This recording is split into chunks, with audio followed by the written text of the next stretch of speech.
So how can you hold on to this idea of your racial superiority and exclusivity? So he says, you are not walking in line with the truth of the gospel. Now, when Paul says that, it's striking. Because, by the way, there's plenty of places in the Bible that says racism is wrong. And Paul could have gone there. But Paul does not say to Peter, Peter, you're breaking the no racism rule. He could have.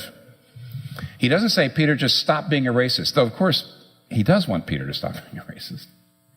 But instead he says, you're not walking in line with the gospel. And I want you to know that the implications of what Paul does here, there's two major implications that were a paradigm shift for me, and I hope they'll be a paradigm shift for you. They prove both the incredible breadth and incredible depth of the gospel. First is the incredible breadth. What do I mean by the breadth? Well, first of all, notice that he says, you're not walking in line with the truth of the gospel. Many people think that the gospel is basically baby stuff. Yeah, the gospel, you say. Those are the elementary doctrines of Christianity. Yeah, Jesus died for your sins, you have to believe in him. Okay, got it. So who's the gospel for? Well, the gospel's for non-Christians who want to become Christians, sure. And the gospel may be for new Christians who don't know the basics. But not us seasoned, mature Christians. We know the basics. And come on, Jesus died for your sins, believe in him. Okay, got that. I got it down. Let's go on to something else. Let's go into more to meat.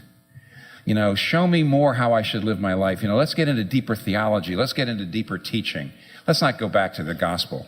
But look, let's get something more advanced, right? But look, here's Paul talking to Peter. Peter's an apostle. That's pretty advanced.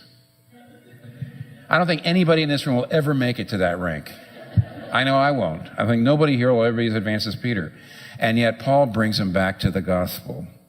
And here's what he's saying. Peter, there are implications to the gospel for every area of life, and you are not thinking out the implications of the gospel for your attitude toward people of other races. Wow. That means the gospel is not just the baby steps. It's not just something that you learn and then you move on to something else. In fact, to be a Christian, to be shaped into Christ-likeness, is simply to draw out the implications of the gospel for every area of life. You might say the gospel sends out lines. You're not walking in line. The gospel, the implications of the gospel.